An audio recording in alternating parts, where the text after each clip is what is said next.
Last night I went to dinner with a couple friends here in town, and we were all talking about the Plandemic documentary. Are you familiar with it? Mm.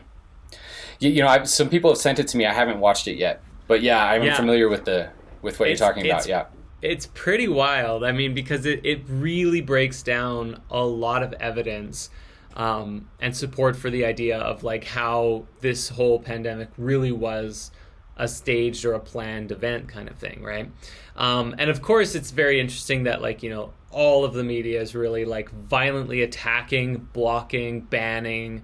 Banned on YouTube, banned on Facebook, banned on Google. Like you look it up on Google, and all you find is like this is like just the most dangerous documentary according to the media and stuff like that. So I'm like, oh, that's interesting. That like, but anyway, the question was the reason I brought this up is the question came up last night. We were having dinner and we are talking about it, and it's like it really feels a little bit like damned if you do, damned if you don't kind of thing when it comes to like engaging in this material, because if you don't watch it, you're choosing to kind of live in ignorance in a way. Like you're purposefully, well, unless you've never heard of it. But if if you just like decide, no, I've just automatically decided that it's nonsense and I'm not going to watch it, then you're choosing not to take in all sides of the story and all sides of the conversation and the information.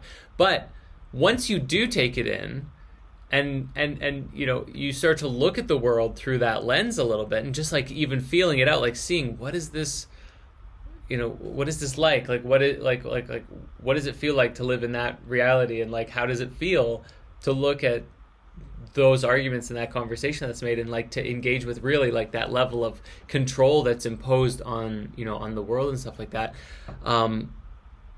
What do you do about it? Right? It's like you still have to work a job, or get food and live, and kind of be a part of the systems.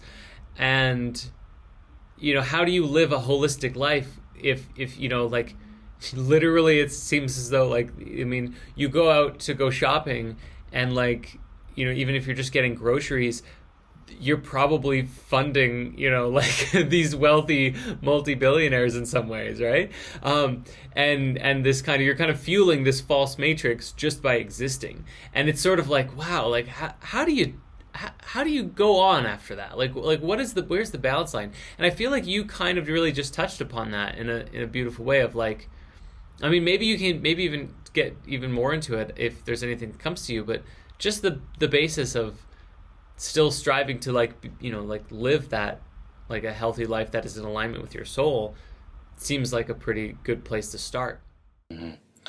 Yeah, I think that's really the only place to start, because if you're not connected to your, I mean, there's a million ways of saying it, to your true essence. If you're not grounded, if you're not tapped into your source, then whatever distortions that you act with, whatever disconnections you're acting with, even if your intention is to create positive change, it's going to contain those distortions within it. And so I think before we can really be of service, we have to really check ourselves and make sure we're in alignment. So I think the first step absolutely is to get back in tune with your, I like to say, true nature, right? And that's like the guy, back to the Gaian program. It's like get back in tune with the Gaian program, and then from that space, act from a space of love, act from a space of compassion. And a lot of what I see in the world today is on say the say less than optimum spectrum, is people that are due to all of the different things that are going on, and many of cases in which it's like absolutely justified. The anger is justified, the frustration is justified. But it seems as if the justification of the anger or the unrest or the upsetness, in their perception, that justification for feeling that way is also a justificationless action as an expression of that anger.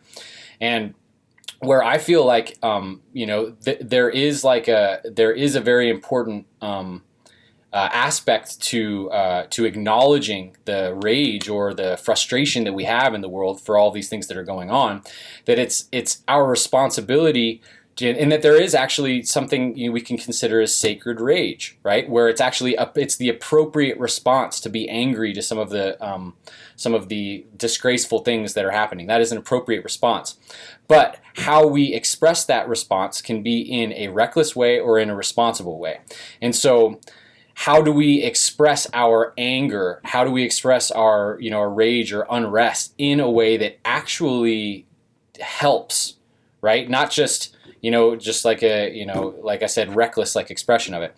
And part of being able to do that is being able to, in whatever way that you can, have some sort of methods for getting back to your center, getting back to that balance point, so that you can truly feel who you are and you can move from a place of love, right? Because if we're angry about something going on, that anger can turn into hate really quickly for the perpetrators. Whereas sacred anger would be acting out not in hate for the perpetrators, but in love of the sacred that you're protecting.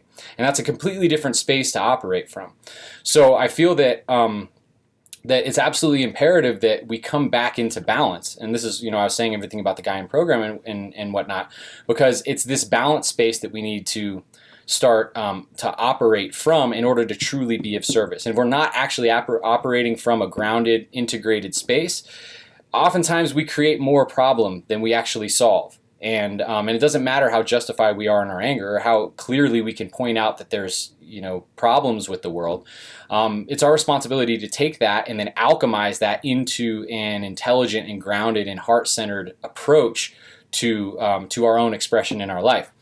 And so for me, as far as like how I'm integrating all of everything that's going on, is there was a certain point when I realized that I could not look to the external world. And this is a concept that I'd already practiced, but became very, very pertinent at the time that all this started happening, was that I could not look to the external world in order to make a decision about how I felt about things, or how I felt just in the moment, or how to be.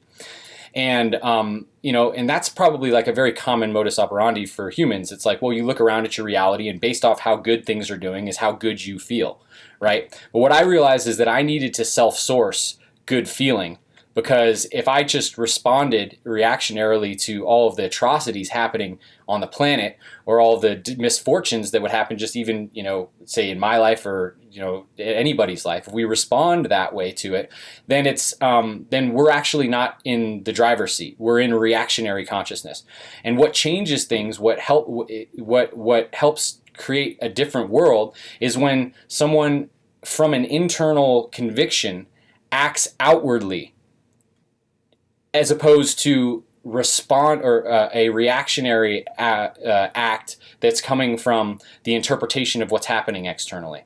So it's like, you could kind of say, if we're reacting to negative things in the outside, then we're going to put more negative out. So what we have to do is kind of like be like a cleanup machine. We need to come into our space, get into our vibe, and then from that space, bring that forward into everything. So we got to bring the good vibe into the negative things that we're experiencing on the outside, as opposed to letting those negative things set the tone for our vibration and then perpetuate that same negative vibration, right? And so this is a major kind of orientation that I have integrated into my perception with things, and that is also associated with not getting necessarily too caught up in trying to change things on like a crazy global scale, from the perspective of needing to get a huge following or get a huge voice, or like dive directly into the political sphere and affect people directly in the political sphere. For the people that have the capacity to affect things on those levels, that's their work to do, right? What I feel like a lot of the average person's work to do is, and obviously follow where your heart is going. But is like, I'll even just speak for myself. It's like, can I create the most beautiful relationships with the top 30 people that I spend time around in my life? Can I just really heal those relationships around me? Can I really look at the world through a sacred lens of divinity as I walk around on a daily basis and have extreme gratitude for all the abundance that I experience and for the trees and for the air that I experience on a regular basis? Can I get into that sacred space and live from that sacred space on a daily basis? Because all the people in my network will be greatly affected positively by that. And each one of the people that are positively affected in my network have their own networks, and those people will be tremendously positively affected by that. And so instead of kind of getting in this compartmentalized perspective of, trying to create social change or get so wrapped up in all these external kind of things, and not that these are necessarily bad, but instead of putting all of your attention into those things and then say neglecting the relationships that are right next to you. There's so I feel like there's so many people out there that are, petitioning about all this, stuff, but then they go home and they may have like a terrible relationship with their mother and their brother.